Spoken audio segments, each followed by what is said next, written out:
say you're not like Jack Edwards, but that was a Jack Edwards style joke, okay?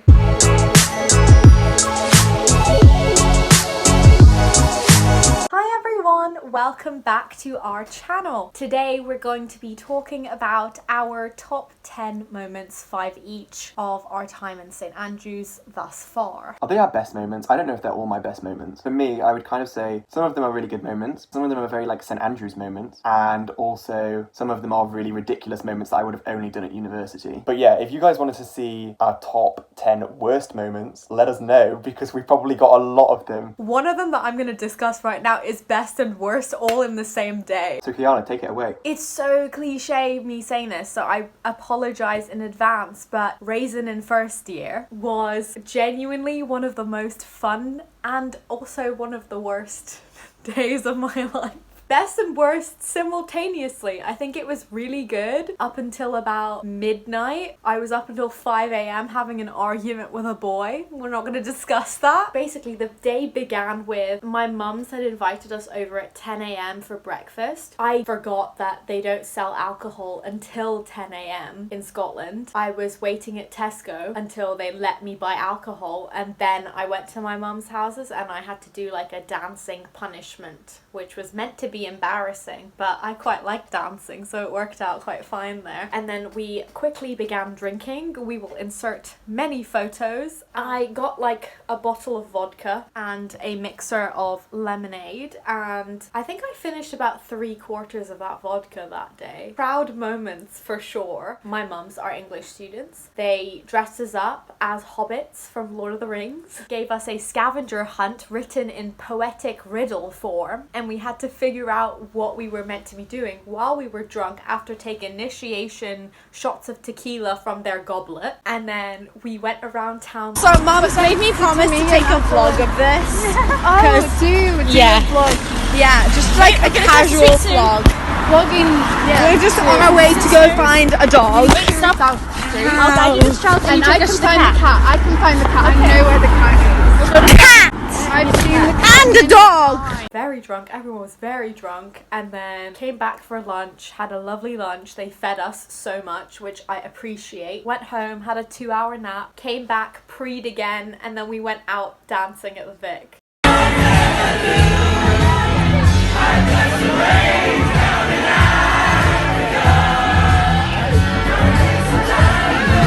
Wait, was this on Raisin, like on the day of Raisin, like you went to the Vic on the evening? Yeah. I was there. Really? Yeah. Oh, this is before we were friends though. That was such a little reunion that none of us knew about. Oh, that's so interesting. I didn't pay for entry. I didn't have a stamp on my hand. I just like walked up there and no one said anything to me. They let me bring a water bottle in. If anyone doesn't know, they don't let you bring drinks into a club setting because they think it might be more alcohol. I don't even know what happened, but I brought my water in with me and I was drinking it, and there's a very embarrassing video of me drinking my water and then going, staying hydrated. My first one is a little bit more wholesome. So my first one is the Edinburgh Christmas market trip that we went on in December. Check out the Christmas vlog if you want to see all of the action of that. Editing me is watching this back and is going to include the most iconic moment from the Christmas vlog just here for you guys. Wait, what? I've been behind a tree on the Highlands Trail. That was honestly such a lovely time. It was such a good way to end 2019 with everybody. It was full of crazy times. Like, watch the vlog, honestly, to see us get stuck in a train station, have to run after a train, Katie nearly having a heart attack, Benny missing every single train and having to catch us up 3 hours later. All of the random caroling that we went to do, like, it was just a really fun time. It was an exhausting day. We didn't get back until 10 p.m, 11 p.m. or something after, like, setting off at lunchtime. It was really worthwhile. I would recommend everybody goes to the Christmas markets when they're here. Okay, my second one is Easter Sunday of last year, obviously. I was studying very late. It was about 2 a.m. and I was still working hard. And then I hear a knock on my door, and I open the door and it's two of my friends, and they had just gone on a night out. They were like, hey, why don't we do something crazy tonight? And I was like, well, what do you want to do? We should go and watch the sunrise. You know, it's Easter Sunday. We can listen to some music, and then we watch the sunrise, come back in time, eat breakfast, and then go to bed. We stayed up and we headed to Castle Sands at around 4 a.m. and we watched the sunrise, and we just like kind of lay there on the beach and listened to some music, and then watched this beautiful sunrise and just had like great chats, and then walked back and had breakfast in halls, and then we went to bed. Tom, what is your second favourite moment? The culmination of this moment is my favourite moment. The build up to it was one of the most stressful experiences of my life, as you saw, when I organised and hosted the surprise 21st birthday party for Sky. Don't think I've ever been more stressed in my life. So me and Brooke organised a 21st birthday party, black tie dinner, and Kaylee and Reel. But literally, I've never been more stressed. So her birthday is in February. We spent the entirety of February, having come back from Christmas break this year, organising this party, which included booking venues, finding food, rushing around town. The timetable of the stuff that we had to do on the day of the birthday was mapped out half an hour slots at a time because it was that stressful. The one thing I remember is you going, people haven't paid me yet. They didn't! Literally, people did not pay me. I was out of pocket like by £100 for ages because of that. The night itself was so good, and it was hilarious because we booked out this like church hall, like set up all the food,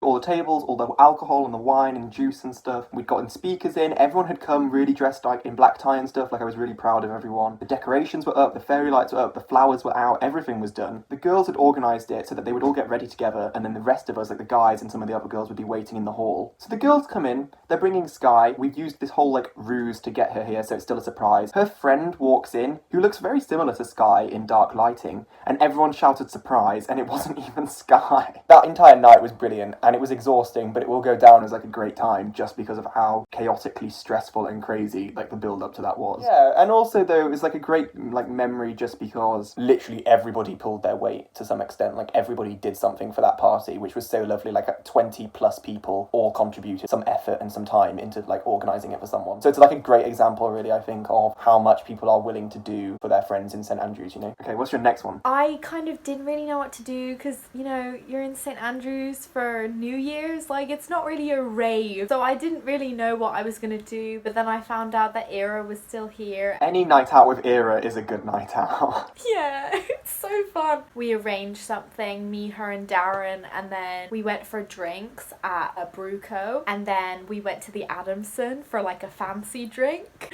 and then after that we walked to On the Scores to watch the firework display. After that we went to the Vic and we went dancing. That was literally it. It was just a very fun night that I didn't expect to happen. So I don't think this is my best moment, but also I just think the video of me doing it is amusing. I'm concerned at this description. And also, like, I feel like you have to do this at some point in St Andrews. So, like, in St Andrews, there are, like, the pier and the cliff and stuff that you can, like, jump off. I had never cliff jumped before in my life. Will never be cliff jumping again in my life because of how near death I probably was. This video just makes me laugh because of, like, I stood on the top of that cliff for a good 25 minutes trying to psych myself up to jump off of it.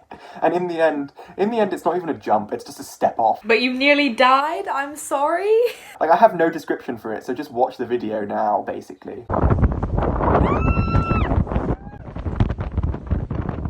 You needed to run and jump, Tom, not just drop. Yeah, well, I didn't have the courage to even run. I didn't have the courage to even go near the edge, so... Okay, now you've dissuaded me from doing a cliff jump. Well, fine, if you don't do a cliff jump, everybody must do some form of like a pier jump or something. You just need to. Okay, we'll see how that goes. If necessary, I will push you in. Okay, I'll run. No thank you. I don't want to be near the cliff edge and you, like, get injured. No thanks. Not on the plan of Kiki's life. So my next one is the orchestra concert that we had, the second one that we had last year. So it was such a good concert. We had done the dress rehearsal like a couple hours before and we sounded so trash. Like it's not possible that we could have sounded more trash than we did. And then we performed it and it was amazing and everyone loved us and we all felt so good and it was just such a like momentous occasion. We had orchestra after, so I left all my stuff at Catherine's. First we went to Bruco, then we went to the Union after, Beacon Bar, and we had like several like little cocktails ourselves and just like thoroughly enjoyed ourselves. But she was chatting to someone, I was like, I had like someone in my sights, whatever. So there's this girl, I'm not gonna mention by name, she came in. She was like, hi everyone, I'm back. Grabbed one of our trumpet players, kissed him, then grabbed the conductor and kissed him. Let's keep this video PG. And then was like, get me another drink here. So my next one is reeling, but just as an experience of the practice and the ball as well. Again, it's in the Christmas vlog, check it out. So reeling was a really cool experience. I met some amazing people who I'm really good friends with now through reeling, but I also met a lot of other cool people, and we all actually became really good friends and got to know each other through practicing together every week. I also learned a lot of new dances for reeling that I did not know at all. There was a lot of standing on people's feet.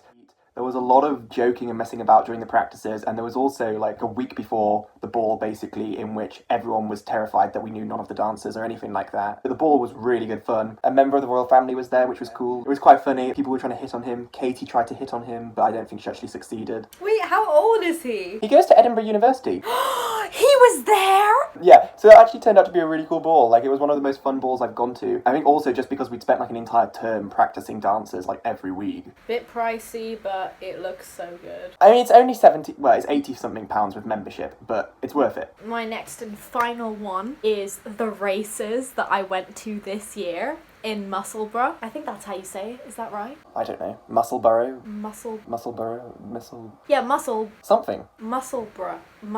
Okay, moving on. My friend Phoebe was coming to visit. She goes to Durham. She's staying for the weekend. That whole weekend was just a lot of fun, especially the day of the races. So we like got up early and got dressed, went to the bus, got the bus over. We were dressed like very chic and like nice and everything. We were going with Sydney. I've never been to a race before. I don't know what proper etiquette is, whatever.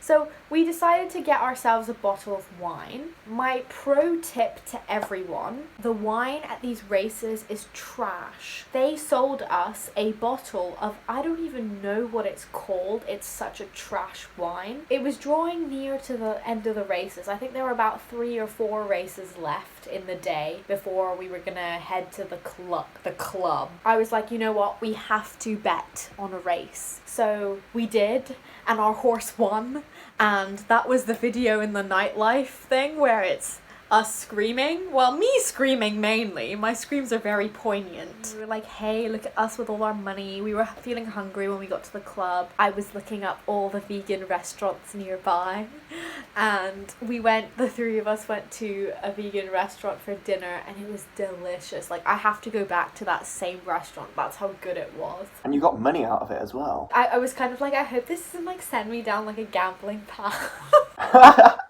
Are you ever tempted? I was tempted to bet on the next race, and Phoebe was like, no. My last one is, again, just something that's going to stay with me because I think it's absolutely hilarious. How I had to conduct a choir at a carol service this year, having no knowledge of how to organise a choir, having no knowledge that I was even conducting a choir 2 days before it was happening. That was just an experience, like, I mean, I talk about it again in the Christmas vlog. Like, that week was insane. I loved that week. But basically, we were doing a Christian Union carol service, as is put on every year. The committee asked if I would help with caroling. So we carol in the streets for like a couple of days to like flyer and do promotions for the service and stuff. We then got to the night of the carol service, and they said to me, oh, could you come a bit earlier, please?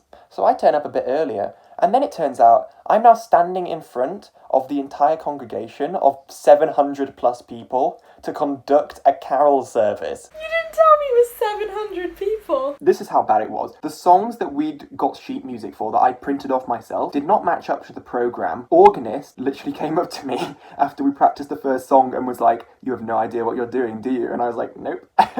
The organist though was so lovely, so thank you for him. Yeah, he saved your life. He really did save my life. He was like, look, I'll count you in, just do what I do. And I stood there waving my arms around in front of, by the way, an a cappella group who came to perform a certain song. So they knew that I had no idea what I was doing. I was literally just there for the aesthetic to make it look like this choir knew what they were doing, and none of us knew what we were doing. So that will go down as a funny memory, I think, just because I can't believe people trusted me with a choir. It's fine, you know, it was a success. Hopefully you're never put in that stressful position again. I kind of hope that they make me do it again this year. Just so you can be like, this is my second year, I know what I'm doing now. Move over, Mr. Organist. Guys, thank you so much for watching. We hope that you have enjoyed hearing about our top 10 moments in St Andrews so far. Please let us know if you want us to do our top 10 worst moments. I am actually really looking forward to doing that, actually. I think it'd be a really fun video. I think Kiana has a lot of bad moments to choose from. Guys, okay, like next week's video, expectations versus reality, we're gonna show you the brutal truth of what St Andrews actually looks like. And a lot of that is gonna be us looking absolutely dreadful. Please like, subscribe, and comment below any ideas that you have for videos, anything you want to know. Yeah, our stats read that 82% of our viewers are not subscribed. So subscribe, okay? Kiana, I am not putting that in the video. All hassling aside, we love you. Thank you so much, guys. See you later. Bye.